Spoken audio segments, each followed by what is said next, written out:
Donc déjà, merci d'être là, on est vraiment bénis. Mais Steve, c'est une des rares personnes aussi qui a vraiment cette onction dans l'enseignement, mais aussi vraiment de prophète. Donc pour ceux qui ont vu, dans sa précision, comment il parle dans la vie des gens, mais avec beaucoup d'amour et de douceur. Donc c'est vraiment un privilège. Ça va faire 10 ans que je sers avec Steve. On a commencé à servir ensemble en 2015. En 2015, et on a vu beaucoup de choses se passer. On a vu la gloire de Dieu. On est allé partout en Europe, jusqu'en Suisse, jusqu'en Allemagne, jusque partout. Et aujourd'hui, ça fait 4 ans que je l'ai pas vu. Et il l'a dit, mais je l'ai dit à l'église. Vous n'êtes pas prêts, ça va être ouf parce que je pense qu'entre-temps, il a grandi. Entre-temps, je vois tout ce qu'il fait. Je crois qu'entre-temps, il y a encore eu beaucoup de choses qui se sont passées dans sa vie et effectivement, on a été vraiment bénis depuis. Donc, voilà, si on peut applaudir pour honorer l'homme de Dieu qui va porter la parole. Qu'avez-vous que vous n'ayez reçu? C'est très facile pour les personnes, lorsqu'elles vivent une certaine dimension de la gloire de Dieu, de se donner un nom, de se donner un titre, de se donner une position. Le Seigneur m'a dit, qu'est-ce que toi tu as que tu n'as reçu? Donc, si je suis ce que je suis, c'est par la grâce de Dieu seul. Donc derrière vos applaudissements, ce que moi j'entends, c'est qu'on rend grâce à Dieu pour qui je suis et pour ce que vous êtes en train de devenir. Bon, je vais essayer de pas trop m'étaler sur ma personne parce que le but, c'est pas qu'on parle de moi. Il y a quelqu'un de plus important. Il y a un invité qui est plus important. En réalité, c'est vous qui êtes mes invités. C'est vous qui êtes mes invités, je vous dis pourquoi. Ok, Home Church, c'est l'assemblée où vous êtes. Mais moi, je suis assis dans les lieux célestes avec Christ. Et de là-haut, Home Church, c'est une partie de la pièce. Et j'ai prophétisé vendredi. Et j'étais vraiment surpris moi-même de tout ce que le Seigneur me montrait. J'ai même entendu des noms que je n'avais jamais entendus. Des choses que je n'ai même pas osé dire. J'ai noté. J'ai rencontré des gens, je leur dis, tu t'appelles comment? La personne me donne son nom, je dis, oui, je sais. Le Seigneur m'a dit, en fait, voici ce qu'il voulait te partager. Je me suis dit, mais Seigneur, comment c'est si simple et si facile d'apporter la parole, de prophétiser à Madagascar? La réponse que le Seigneur m'a donnée est celle-ci. Lorsque les gens ont faim, ça ne demande aucun effort de les nourrir. Parce que quel que soit ce que tu leur apportes, du moment où c'est nutritif, ils vont le manger. Donc prenez tout ce que vous avez à prendre. Ce qui est visible, ce qui est invisible, prenez tout. Mais en rentrant chez vous, ne gardez pas ça pour vous. Dites au Seigneur, ce que tu as déposé en moi, ce ne sera pas en vain. Cette nation va manger le fruit de ta relation avec Jésus-Christ.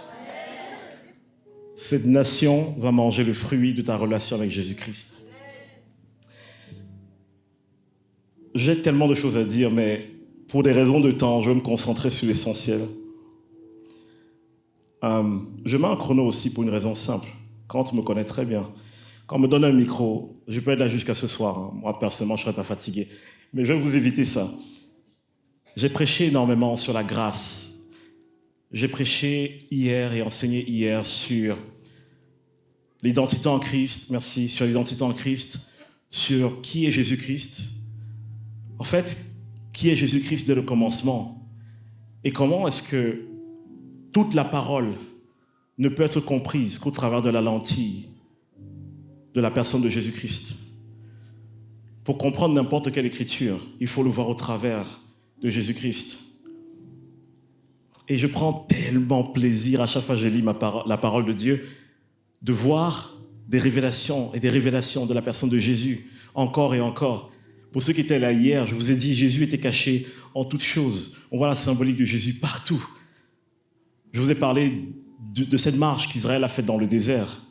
Et Israël a soif. Et subitement, il y a un rocher dans le désert. Ils boivent de l'eau. Ils vont encore plus loin. Ils vocifèrent contre Dieu.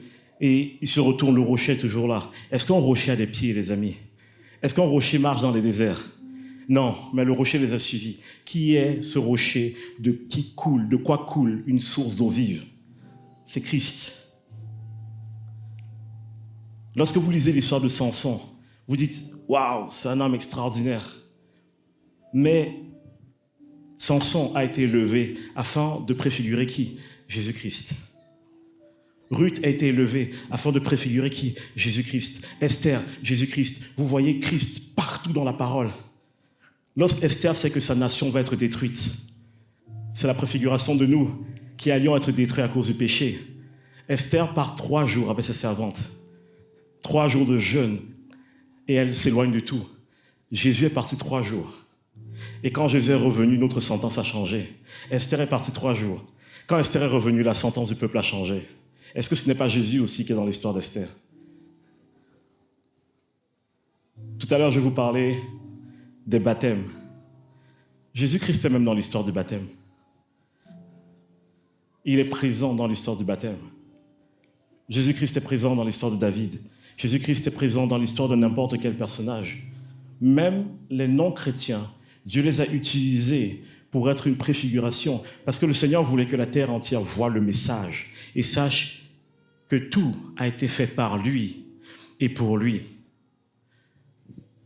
Christ vous a créé, il vous a appelé, il vous a acquis à sa cause. Vous ne vous appartenez plus, vous lui appartenez. J'ai une question pour vous. Si vous lui appartenez, est-ce que Jésus peut passer à côté du but de votre vie? Est-ce que Jésus peut rater l'objectif de votre vie? En réalité, le seul travail, la seule œuvre que Jésus vous demande de faire, c'est d'entrer en partenariat avec lui. Et il nous envoie le Saint-Esprit pour nous assurer que nous ayons toujours sa présence en nous et la manifestation de sa gloire avec nous. J'ai envie de briser quelque chose ici à Madagascar. Vous devez honorer les hommes de Dieu. Vous devez aussi honorer les pauvres, honorer les veuves, honorer les indigents. L'honneur, c'est un style de vie du royaume de Dieu. Mais vous ne devez en aucun cas être la proie ou être l'esclave d'une personne qui est supposée avoir l'onction. Ce n'est pas comme ça que ça marche. Comment on reconnaît quelqu'un qui a le caractère de Christ? C'est parce qu'il est un roi qui sert et pas un roi qui se fait servir.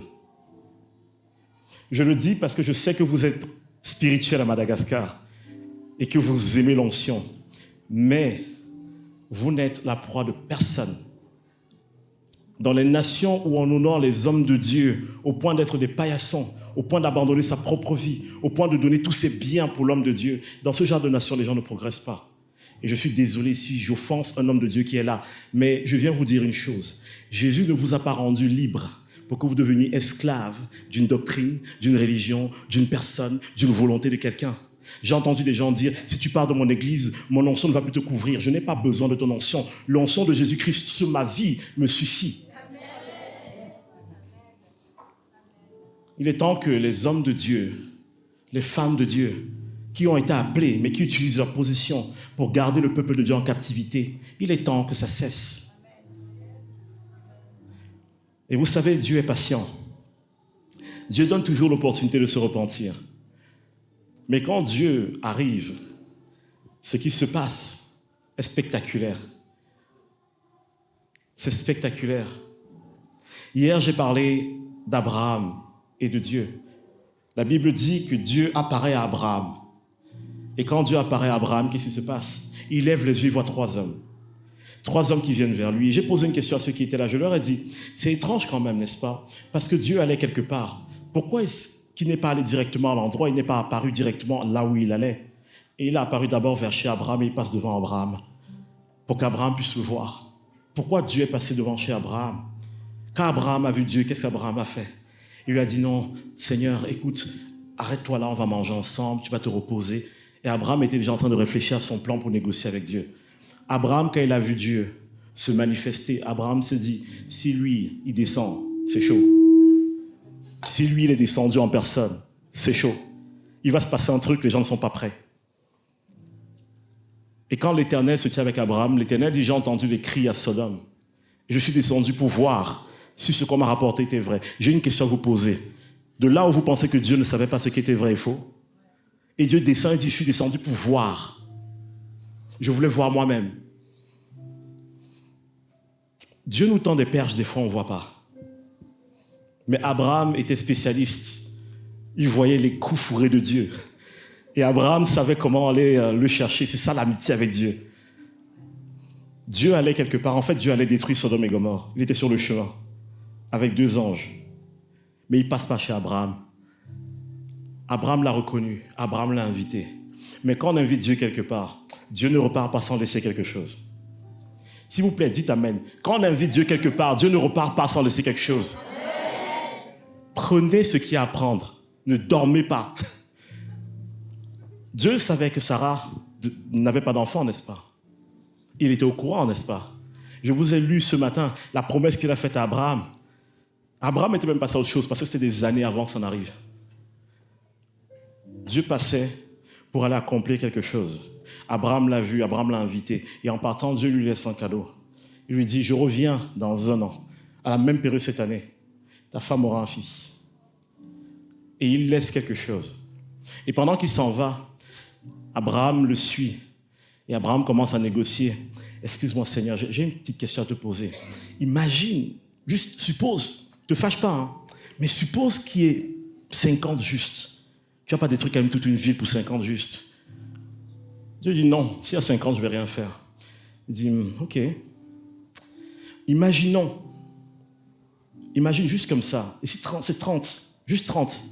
S'il y a 30, je ne détruirai pas. Ok.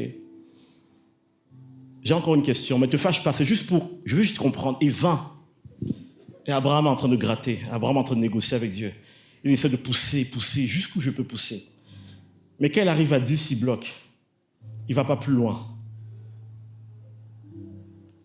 Dieu répondait à Abraham, mais Dieu savait exactement ce qu'il y avait dans le cœur d'Abraham. Hier, j'ai donné une partie de la révélation. Ce matin, je donne le reste de la révélation à l'église. Vous savez quelle est l'autre raison pour laquelle Dieu s'est arrêté chez Abraham? La raison pour laquelle il voulait qu'Abraham le voie? C'est parce que Dieu cherche des gens qui vont plaider la cause des autres. Dieu cherche. Dieu s'est dit, je dois les détruire. Mais je vais essayer de trouver quelqu'un qui va me donner une raison de changer d'avis. Je vais essayer de trouver quelqu'un. Nous ne comprenons pas la collaboration avec Dieu. Parce qu'on nous a enseigné que Dieu est là où nous sommes ici en bas. Non. La Bible dit que Dieu ne fait rien sans le dire à ses prophètes. Parce que Dieu est tout le temps en train de chercher avec qui je vais collaborer. Dieu sait ce qu'il faut faire pour régler les problèmes. Mais Dieu dit, je veux le faire avec quelqu'un. Mais je cherche une personne avec qui on va pouvoir s'asseoir. Et la personne va me donner ses arguments. Et je vais lui dire, je ne suis pas d'accord avec toi, mais je préfère faire quelque chose par amour pour toi. Dieu n'a pas besoin de nous. Mais Dieu a envie d'être avec nous. C'est un désir de son cœur. Et donc Dieu voit qu'Abraham négocie. Mais Dieu savait qu'Abraham essayait de négocier la tête de Lot. Il le savait. Et il voit que dans tout son respect, Abraham essaie de lui dire, Seigneur, regarde bien dans la ville, il y a des justes, regarde bien. Mais Dieu avait déjà un plan.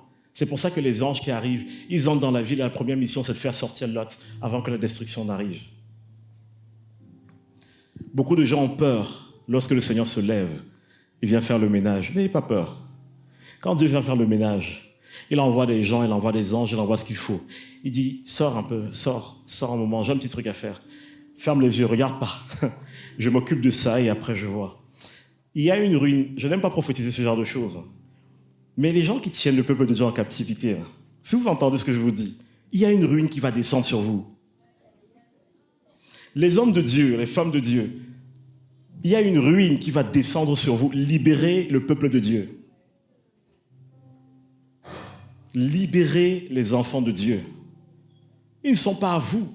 Ce ne sont même pas vos brebis. J'entends les pasteurs dire, mes brebis, quelles brebis? Ce sont les brebis que le Seigneur t'a données pour que tu en prennes soin. Ce n'est pas à toi.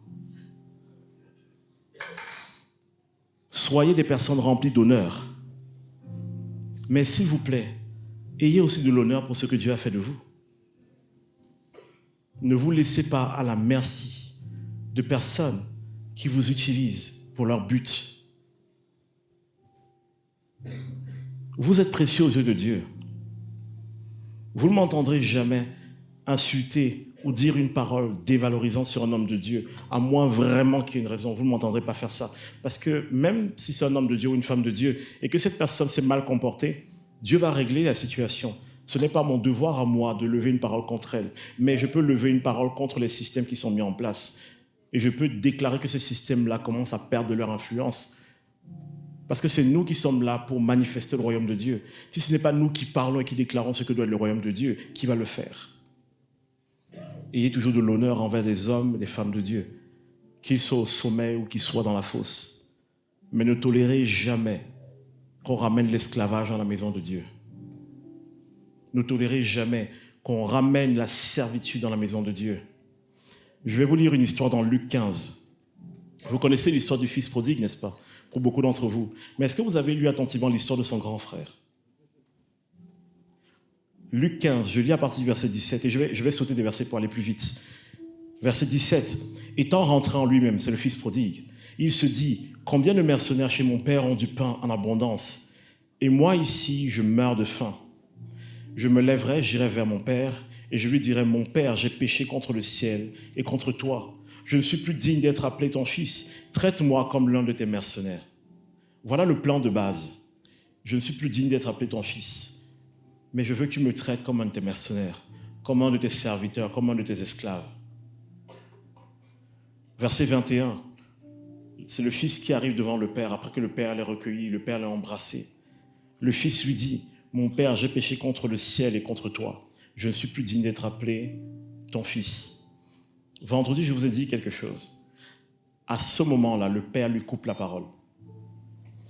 La suite de son plan, c'était de dire, je ne suis plus digne d'être appelé ton fils, traite-moi comme l'un de tes serviteurs. Mais il dit, je ne suis plus digne d'être appelé ton fils, et le père dit, arrête-toi là, stop, tais-toi. Et il parle au serviteur. Verset 22, mais le père dit à ses serviteurs, apportez vite la plus belle robe. Il en revêtait. Mettez-lui un anneau au doigt et des souliers aux pieds. Amenez le veau gras et tuez-le. Mangeons et réjouissons-nous. Allons maintenant au verset 25. Or, le fils aîné était dans les champs. Lorsqu'il revint et approcha de la maison, il entendit la musique et les danses. Il appela un des serviteurs et lui demanda ce que c'était. Ce serviteur lui dit, ton frère est de retour. Et parce qu'il l'a retrouvé en bonne santé, ton père a tué le veau gras. Il se mit en colère et ne voulut pas entrer. Son père sortit et le pria d'entrer.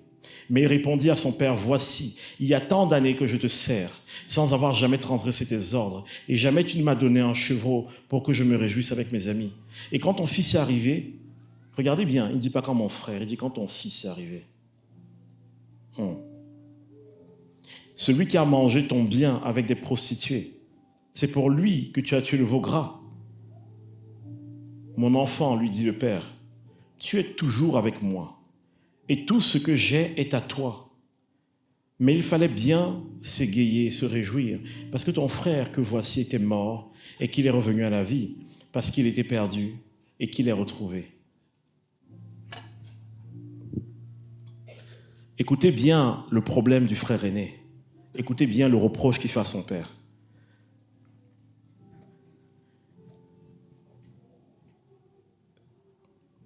Voici, il y a tant d'années que je te sers, sans avoir jamais transgressé tes ordres, et jamais tu ne m'as donné un chevreau pour que je me réjouisse avec mes amis. Voilà le reproche du fils aîné. Quand lui revient, après avoir fait n'importe quoi de sa vie, toi tu l'accueilles, tu fais une fête, tu tues le veau gras. Moi je suis dans la maison depuis, je te sers. Je n'ai jamais transgressé tes lois et tu ne m'as jamais donné même un chevreau. Vous savez quel est le problème du grand frère? Il a un fils et se comporte comme un esclave. Il a un fils et il a la mentalité d'un esclave. Il est un fils de la maison. Tout ce qui est au père est à lui. S'il avait faim, il aurait pu prendre le veau, n'est-ce pas? Il aurait pu prendre ce qu'il veut pour manger. Mais lui, il est dans la maison en train de dire, je vais obéir aux ordres de mon père. Qu'est-ce que mon père veut? Est-ce que je suis en train de bien faire? Est-ce que je suis en train de... Est-ce que c'est comme ça qu'un fils se comporte? Je vais prendre la chose autrement, je vous pose une question. Ceux qui ont des enfants ici, imaginez que votre enfant arrive et l'enfant vient, il frappe à la porte. Tu lui dis, entre, l'enfant arrive avec des courbettes. Père, toi qui as l'onction et toi qui pourvois tous mes besoins, vous allez vous comporter comment avec l'enfant? Vous allez vous sentir comment vis-à-vis de l'enfant? Imaginez quand vous marchez en public et vous vous retournez subitement vers votre enfant et l'enfant fait comme ça. Vous avez envie de dire, baisse ton bras, baisse ta main.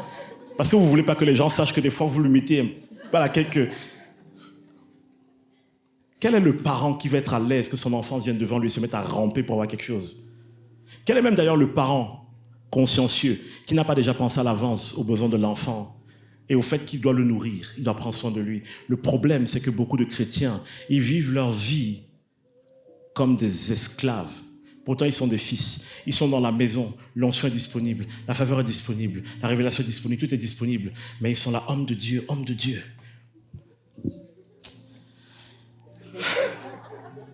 Je vais me fâcher avec les pasteurs à Madagascar. Écoutez, je vais vous expliquer ce que j'ai mis en place dans mon église et ce que je suis en train de construire maintenant. Je dis aux gens à chaque fois, je ne vais pas vous courir après. Parce que mon objectif, c'est pas qu'on dise « Oh, Steve, c'est un grand pasteur. » On n'a pas besoin. J'ai 1m66, ça me va comme ça. C'est ma taille. Je n'ai pas besoin qu'on dise que je suis grand. Mais il y a une chose qui est essentielle pour moi. Mon plus grand plaisir, c'est quand je vois quelqu'un entrer dans son appel et marcher dans la gloire de Dieu. Je lui dis, ça y est, tu as compris ce que c'est qu'être un fils, une fille. Je lui dis, maintenant, tu veux que je t'ouvre les portes quelque part? Oui, si tu veux, je t'écris une lettre de recommandation, je t'envoie. Va maintenant et fais ce que tu dois faire. Je sais qu'on aime l'honneur. Je suis né en Afrique, je suis né au Cameroun, je suis camerounais d'origine. Donc je connais ces choses. Je sais quand quelqu'un me dit, est-ce que je peux porter ta Bible? Je comprends son cœur. Et oui, je veux bien vous porter ma Bible. Il n'y a pas de souci. Mais je veux vous dire une chose. Si vous portez ma Bible parce que c'est votre façon de vouloir m'honorer et me servir, sachez que ça ne m'honore pas et ça ne me sert pas. Parce que ma Bible ne pèse pas lourd. Mais par contre, si vous venez me voir et vous me dites, j'ai vu que l'orphelinat que tu gères est difficile à porter. Tu n'as pas beaucoup de temps. Enseigne-moi pour que je t'aide à porter. Je vais dire, viens. Là, tu es en train de me servir. Là, tu es en train de me faire du bien. Parce que ton désir, c'est de prendre soin des enfants de Dieu. Mon fardeau en tant qu'homme de Dieu, c'est le peuple de Dieu. Si tu veux me décharger, entre dans ton appel, marche dans ton identité en Christ. Et je te promets que je serai l'homme le plus heureux de la terre.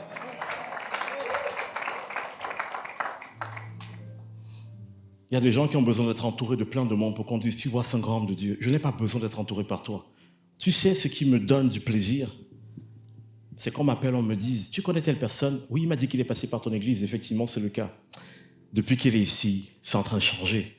Des choses sont en train de se passer. Des portes s'ouvrent. Je dis, ah, ça, c'est l'héritage des saints. Voilà ce qui m'intéresse. Jésus n'avait pas besoin qu'on vienne marcher à côté de lui et qu'on dise, oh grand Jésus, toi qui as créé toute chose. Non, on n'a pas besoin de ça.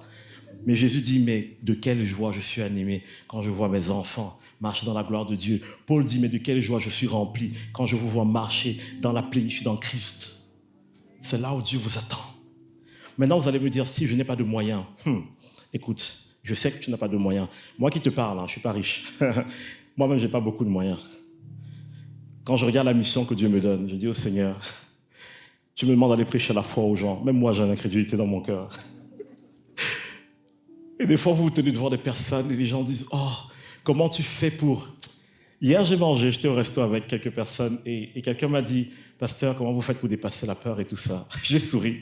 Je me suis dit, il ne va pas aimer ma réponse. John, tu es où? Je crois que c'est... Et je lui ai dit, je peux te répondre sincèrement? Il me dit oui. Je lui ai dit, j'ai peur. J'ai dit, j'ai peur. Quand Dieu m'a dit, viens à Madagascar, j'étais constipé, j'ai commencé à paniquer, j'ai eu peur. Mais vous savez, ce qui est magnifique, c'est que je sais une chose. J'ai eu peur et j'ai obéi. Et j'ai vu la gloire de Dieu. J'ai eu peur. J'ai obéi, j'ai vu la gloire de Dieu. J'ai eu peur. J'ai obéi, j'ai vu la gloire de Dieu. J'ai eu peur. J'ai obéi, j'ai vu la gloire de Dieu. Maintenant, la peur, c'est un facteur. C'est un élément qui est là. Ouais. La peur est là, mais elle n'influe plus dans les décisions. Tu auras peur, tu vas trembler, tu vas te demander ce que tu dois dire, ce que tu dois faire. Je suis arrivé, j'ai dit à Kant, j'ai reçu telle parole pour le pays. Dès ma descente de l'avion, je lui balance des paroles. Kant m'a tendu un piège. Elle m'a fait rencontrer une personne hier pour qui la parole s'adressait. Je me suis dit, Kant m'a mis dans les problèmes.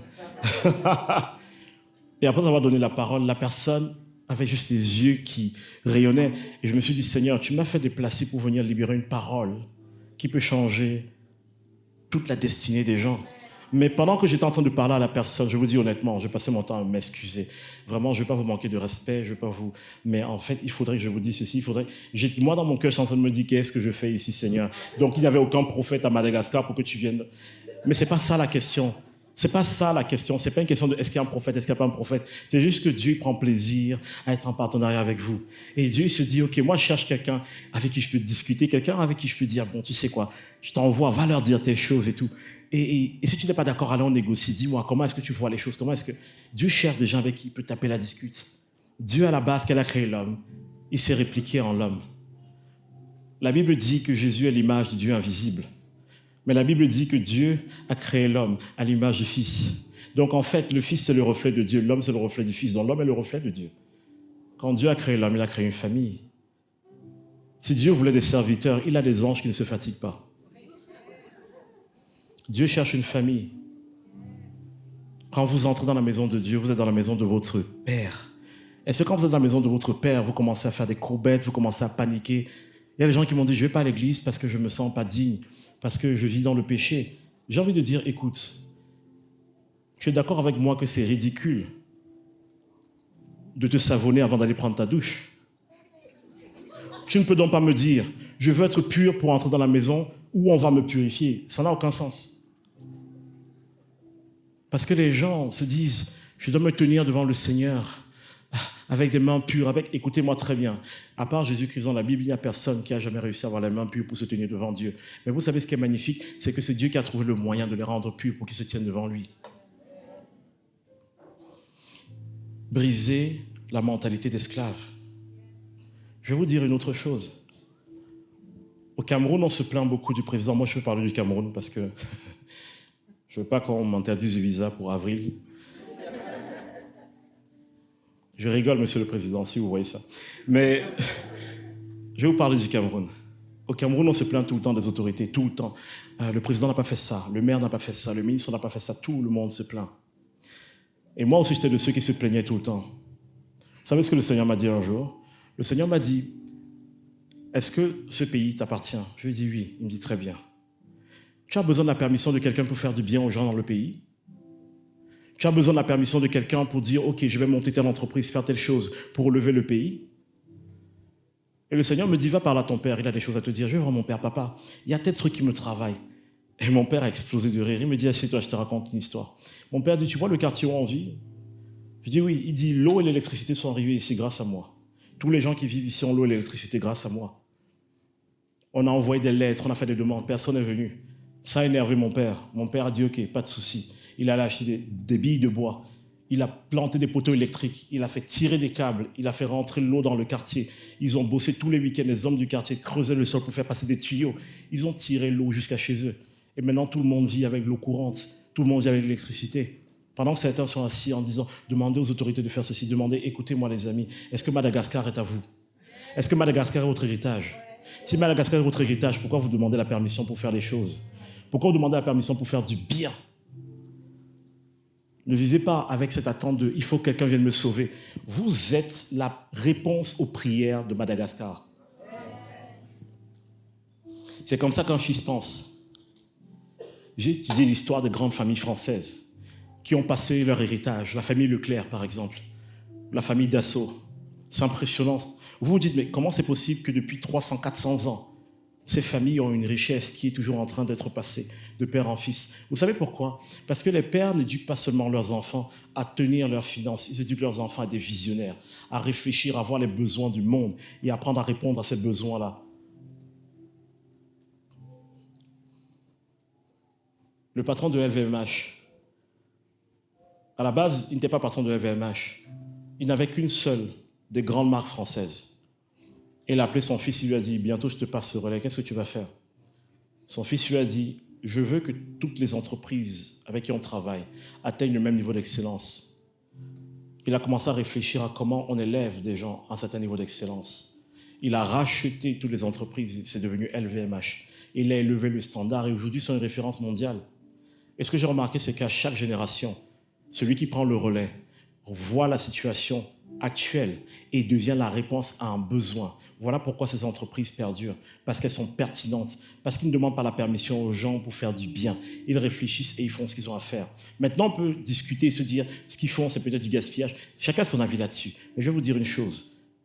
Eux, au moins, ils ne passent pas le temps à attendre que quelqu'un leur dise, tu dois faire ça, tu dois faire ça, tu dois... Ils s'asseyent, ils disent au Seigneur, Seigneur, telle chose brûle dans mon cœur. mais je ne sais pas comment y aller. Et la réponse de Dieu, c'est qu'est-ce que tu as entre les mains? Et généralement, ça commence comme ça. Dieu dit, commence dans ton quartier, commence ici, touche telle personne, fais telle chose. Et un jour, une personne vient vous voir et la personne dit, écoute, j'ai vu ce que tu fais, tiens, voici les moyens pour aller plus loin. Et vous allez plus loin, et vous levez des gens, et vous marchez, vous levez des fils, des filles, vous les entraînez, vous les envoyez. Et voilà comment est-ce qu'on change une nation. Vous allez me dire, Steve, pourquoi toi qui prêches ça, tu ne changes pas une nation? Moi, j'ai commencé par chez moi. J'ai commencé par mon quartier, par mon église, par ma ville. Et maintenant, dès que je peux, dès que je suis invité quelque part, je vais voir des prêtres, des pasteurs. Je leur dis, venez, on va s'asseoir dans un restaurant, on mange. Il faut que je vous parle. C'est bien de prêcher, c'est bien de faire toutes ces choses. Mais dans l'église, comment vous faites? Comment vous gérez? Comment vous accompagnez les gens? Comment vous guérissez les cœurs des gens? J'ai un pasteur qui m'a donné un témoignage. Je me suis dit, Seigneur, c'est génial. Franchement, c'est génial ce que tu fais. Dans son église, il y avait énormément de chômage. Énormément. Et il priait, Seigneur, envoie les finances, Seigneur, bénis, Seigneur, fais quelque chose. Et il y a une personne de l'église qui est venue le voir et qui lui a dit, pasteur, je suis vraiment gêné, dérangé, que les hommes de l'église ne peuvent même pas pourvoir à leurs propres besoins. Mais actuellement, il y a une pénurie d'informaticiens. Et j'ai une boîte en informatique. S'il y a des gens qui sont capables de comprendre, je suis prêt à les former et les envoyer. Le pasteur lui a dit, tu vois le local, je te donne ça pour la semaine. On fait le culte le dimanche et la semaine, tu viens. Mets ton école là-dedans, forme les gens. Ils ont fait une annonce dans l'église. Des hommes sont venus, ils se sont formés, il a bossé avec eux, il a les démarches des entreprises. Il a commencé à les placer dans des entreprises. 1 an plus tard, la dîme de l'église était multipliée par 10. Seigneur, envoie les finances, envoie les finances. Lui, il a pris les gens, il les a levés, il les a bâtis, il les a envoyés. Et les finances sont arrivées. Qu'est-ce que tu as entre les mains? Tu n'as aucune crainte à avoir. La Bible nous invite à prier pour nos autorités. Moi, je prie pour mes autorités. Moi, j'apprends à aimer mes autorités. On va me dire, même quand ce qu'ils font, oui, même quand ce qu'ils font ne me plaît pas. Parce que, vous savez, un jour, cette personne se trouvera dans une situation, elle aura besoin de quelqu'un qui est capable de lui parler de Jésus. Et si vous avez passé le temps à critiquer les gens, Dieu ne va pas ouvrir la porte. Mais quand vous dites, Seigneur, même si ce n'est pas ce qu'on veut, on va prier et on va parler et on va prêcher, on va demander ta volonté. Le jour où il faudra redresser la course, Dieu ira vous chercher. Dans la Bible, Joseph était en prison. On allait le sortir de prison pour qu'il aille parler au roi. En prison. Je vous pose une question. Si Dieu est capable d'aller chercher un prisonnier pour aller le mettre devant le roi et pour changer la destinée d'une nation, est-ce que Dieu n'est pas capable de venir vous chercher, vous? Vous n'êtes pas moins que les autres. Vous savez quelle est la différence entre vous et moi? C'est la mission que j'ai. Et c'est la grâce qu'il y a sur ma vie. Pour la mission que j'ai. Il y a une grâce qui est sur votre vie pour la mission que vous avez. Il y a une faveur qui est sur votre vie pour la mission que vous avez. Vous ne devez pas m'envier. Parce que moi, je cours dans mon couloir. Je fais ce que le Seigneur m'a demandé de faire. Mais si vous faites ce que le Seigneur vous a demandé de faire, vous allez voir un succès que moi, je n'aurai jamais. Il y a des gens ici que Dieu a appelés aux affaires. Il y a des gens ici, quand vous mettez votre main dans le business d'une personne, ça fleurit, ça fonctionne. Mais vous êtes à la maison en train de vous dire, Seigneur, qu'est-ce que tu veux de moi? Qu'est-ce que tu attends de moi? Regarde la faveur de Dieu dans ta vie et suis la grâce. Suis la grâce. Je vais vous partager 2-3 choses sur le frère aîné. Le frère aîné était aigri pour une raison simple. Il était aigri parce qu'il n'avait pas compris qu'il était un fils qui avait tout à sa disposition. Il vivait comme un esclave dans la maison de son père et il attendait, il suppliait. Les gens qui vivent sous la loi, sous la condamnation, sous l'esclavage dans leurs pensées, dès qu'on amène quelqu'un dans l'église, ils se sentent tout de suite en danger. Ils se sentent mal à l'aise. Seigneur, je jeûne, je prie depuis longtemps. Mais lui vient d'arriver, il a déjà ceci. Il a toute l'attention, il a tout ça. Mais il y avait ça dans la maison. Si tu avais besoin, tu pouvais demander. Quand tu vis sous la grâce, tu ne peux pas être jaloux d'une personne. Parce que tu mesures que qui tu l'es juste par la grâce de Dieu. Donc quand tu vois une autre personne, tu te réjouis parce que tu te dis, la grâce l'a trouvée aussi. Lorsqu'on vit sous la condamnation, on juge les œuvres des autres. On condamne les autres parce qu'ils ne pensent pas comme nous, ils ne font pas comme nous. Mais en fait, on a un fils, on a une fille, on pourrait nous-mêmes nous lever et commencer à faire de bonnes choses dans la maison. Lorsque le fils prodigue rentre à la maison, son père lui donne 3 choses. Il lui donne un anneau, il lui donne un vêtement, une tunique, et il lui met des chaussures aux pieds. Je vais vous dire un truc qui est très drôle. Lorsque Moïse voit Dieu, entre guillemets, lorsqu'il est devant le buisson ardent, qu'est-ce que Dieu lui dit?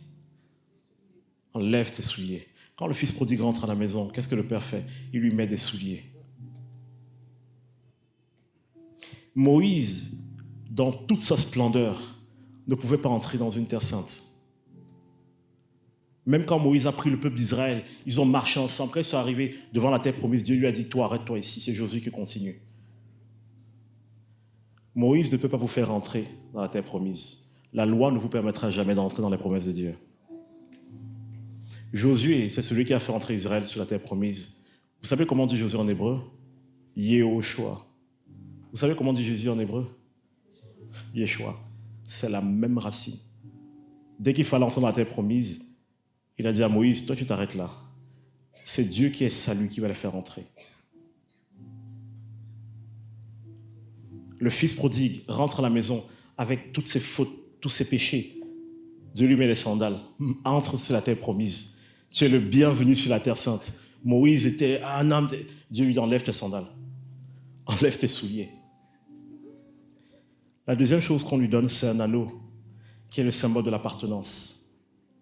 Je te mets un anneau maintenant pour te dire que tu m'appartiens, tu es à moi. Ne crains pas, je te rachète, je t'appelle par ton nom, tu es à moi. La troisième chose qu'on lui donne, c'est un manteau, une tunique, un vêtement. Et la tunique, je l'ai expliqué déjà ce week-end.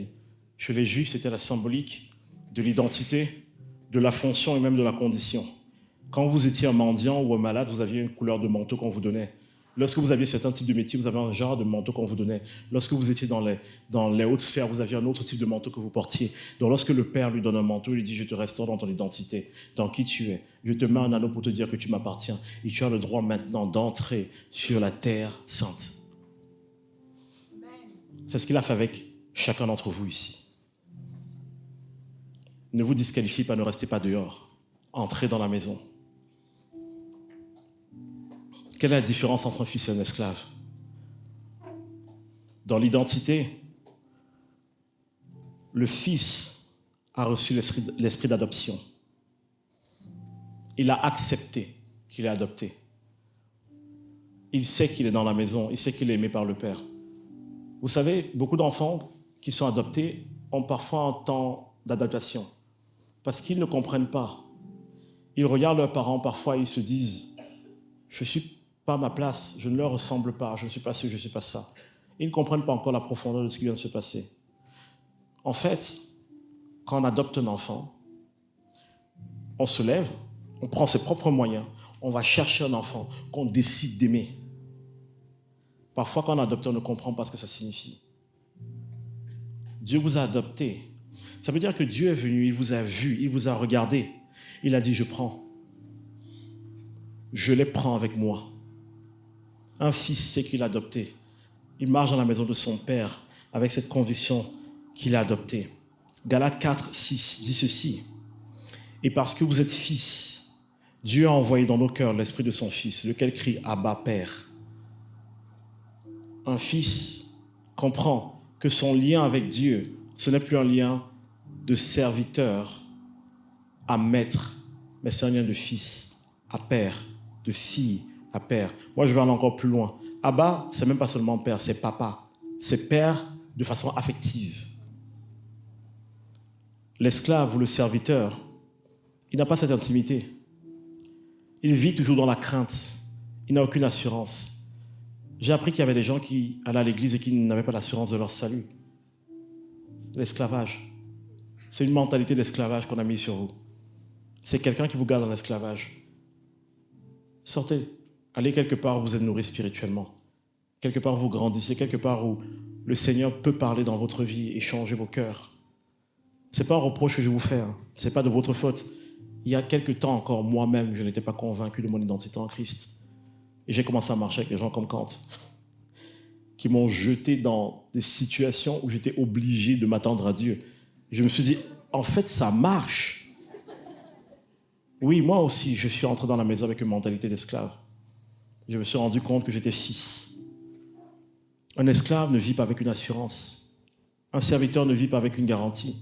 Un serviteur va toujours se dire, c'est quand qu'on va me virer? Un fils va se dire, aïe, papa il va me gronder quand il va voir j'ai cassé le vase. Mais le soir, il aura mangé.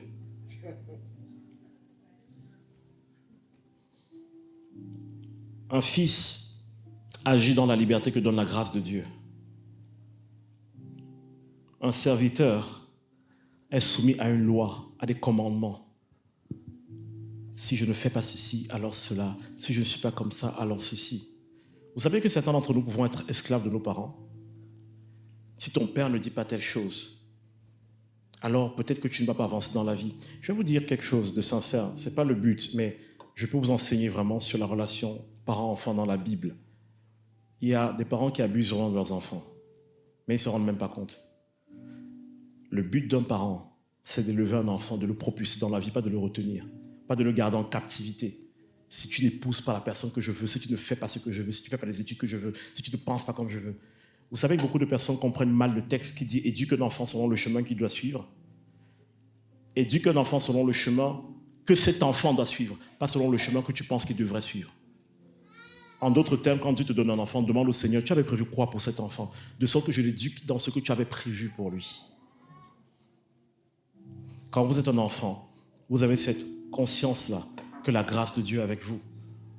Mais quand vous avez des commandements, des lois, des choses qui pèsent sur vous, toujours ce sentiment de « est-ce que Dieu m'aime? Est-ce qu'il ne m'aime pas? Est-ce que je suis à ma place ?» Ça veut dire qu'il y a encore quelque part dans votre cœur une pensée d'esclavage, de servitude.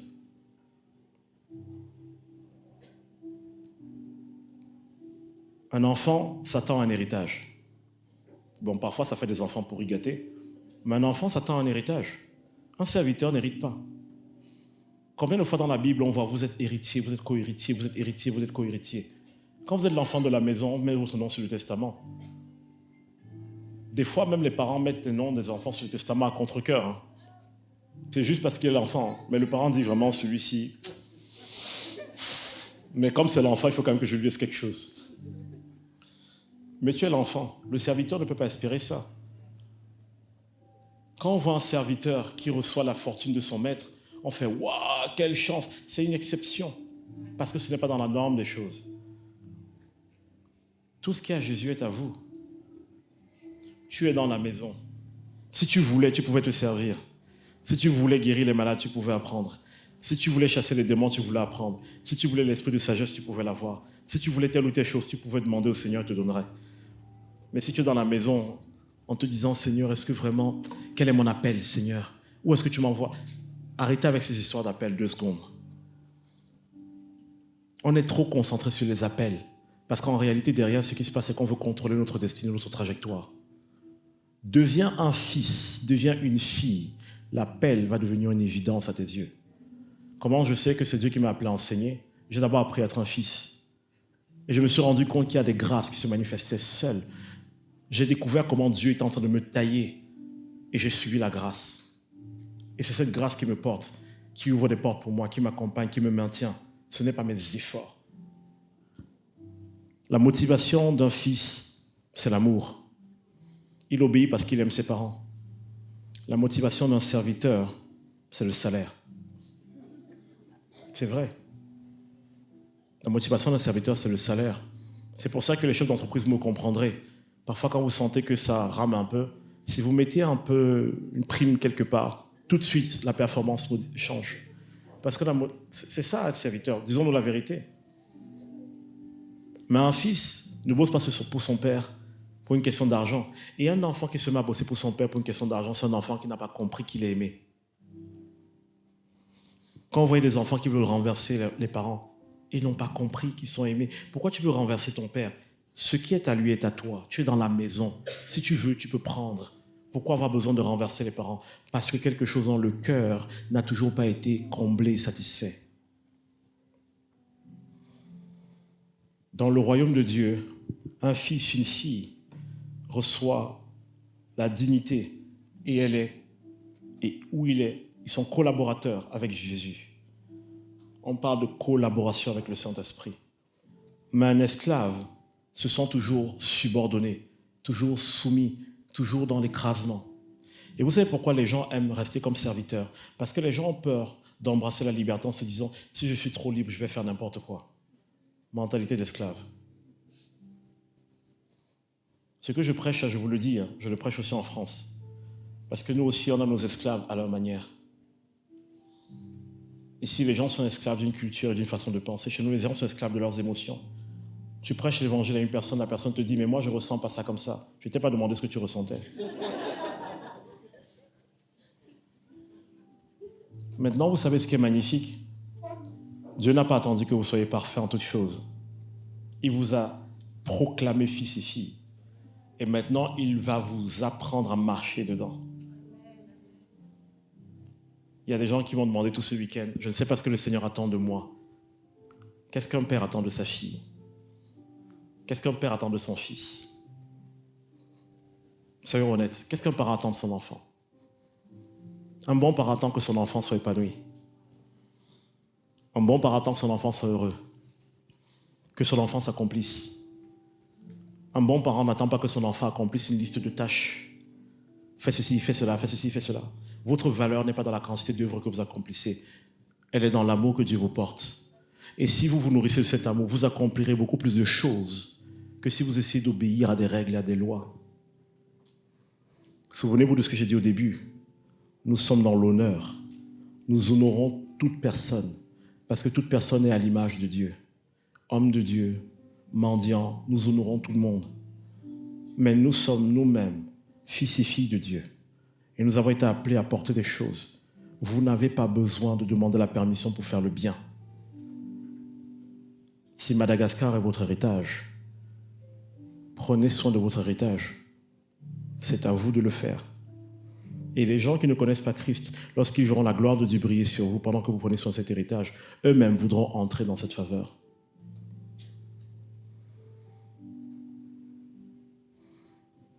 Un fils, une fille ou un esclave.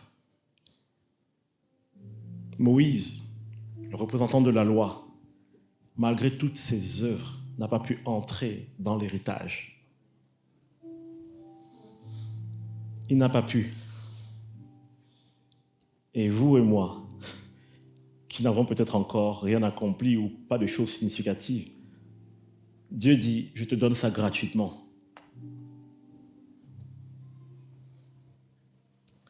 Le fruit du péché, c'est la mort, n'est-ce pas? Le fruit du péché, c'est la mort. Donc on parle de quelque chose même où il faut travailler. Il faut faire porter un fruit. On dit, mais bon, la justification, c'est gratuit. Dieu dit, je te justifie gratuitement. Et nous, on dit, tu es sûr? Est-ce que tu es sûr? Parce que tu sais, dans tel passage de la Bible, il est écrit, Dieu dit, je te justifie gratuitement, crois. Oui, Seigneur, mais tu sais, il y a un pasteur qui a enseigné, je te justifie gratuitement, crois. Et on discute avec Dieu. Dieu dit, je te donne ça gratuitement. C'est bizarre. Si c'est gratuit, c'est bizarre. On ne se rend pas compte, en fait, que Dieu a déjà ouvert les portes et Dieu dit, venez entrer. Sortez de la mentalité de servitude. Comportez-vous comme des fils et des filles, avec dignité. Un fils ne se comporte pas d'une certaine manière. Moi, je sais comment est mon père. Il y a des endroits, si mon père m'amène avec lui, je vais me comporter de la bonne façon parce que je sais comment est mon père. Je n'ai pas besoin qu'on me dise, on ne fait pas ça. Non, je sais comment est mon père. Et donc, je sais qui je suis. Et donc, à certains endroits, je vais me comporter comme il faut. Si je marche dans la grâce, c'est dans la grâce que j'apprends la piété. La grâce de Dieu, comme dit Pierre, nous enseigne à vivre dans la piété. La loi ne vous enseigne pas à vivre dans la piété. La loi vous montre à quel point votre péché est condamnable. Mais la grâce de Dieu vous enseigne à vivre dans la piété. C'est dans l'amour de Dieu que toute chose s'accomplit. Paul pose une question à l'Église. Ne reconnaissez-vous pas que c'est la bonté de Dieu qui conduit à la repentance, qui conduit à la transformation de l'intelligence? C'est la bonté de Dieu qui nous change. Ce n'est pas la loi, ce n'est pas la condamnation. Je vais prier pour quelques personnes, mais je vais terminer avec une courte histoire. Il y a une dame qui travaillait chez nous, chez mes parents. Et un jour, ma mère l'appelle et ma mère lui dit, écoute, je suis vraiment content de ce que tu fais. J'ai récolté plein de vêtements, je sais que tu n'en as pas, tes enfants, ainsi de suite. Je te les donne. La dame vient voir ma mère et elle lui dit « Je te remercie, c'est vraiment génial ce que tu fais. » Et elle prend un vêtement. Et elle se recule et elle garde son vêtement comme ça. Ma mère lui dit « Non, en fait, tout est à toi, tu peux tout prendre. » Elle dit « Ça aussi ?» Ma mère lui dit « Oui, ça aussi. » Et elle prend un autre vêtement. Et elle dit « Merci, vraiment merci, madame. Vraiment merci, vous ne vous rendez pas compte. » Ma mère dit « Attends, je t'ai dit en fait que tout était à toi. » Elle dit « Donc, je peux prendre un autre aussi. » Et ma mère s'est énervée en fait. Elle lui a dit « Mais qu'est-ce que tu ne comprends pas? Tout est à toi, tu peux tout prendre. » Mais elle ne pouvait pas le prendre. Parce que dans son cœur, elle luttait. Mais c'est quoi cet amour? C'est quoi cette miséricorde? C'est quoi cette gratuité? Pourquoi elle me donne ça?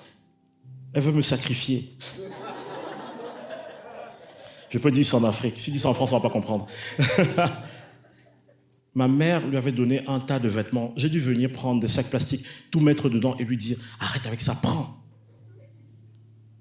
Elle marchait dans la rue avec ses nouveaux vêtements. Et on dirait qu'elle ne savait pas quoi faire avec. Porte, c'est pour toi. Voilà comment nous sommes parfois devant Dieu. Vous avez été bénis de toute bénédiction dans les lieux célestes, en Jésus-Christ. Vous n'êtes plus esclave. Vous vous sentez encore esclave, mais vous avez déjà été décrété enfant de Dieu. Vous avez déjà été mis à part par Dieu, appelé par Dieu, choisi par Dieu, justifié, sanctifié. Vous êtes sur le chemin d'être glorifié. Mais s'il vous plaît, acceptez de renoncer à cette mentalité d'esclave. Là où Dieu vous a adopté et vous appelle fils et filles,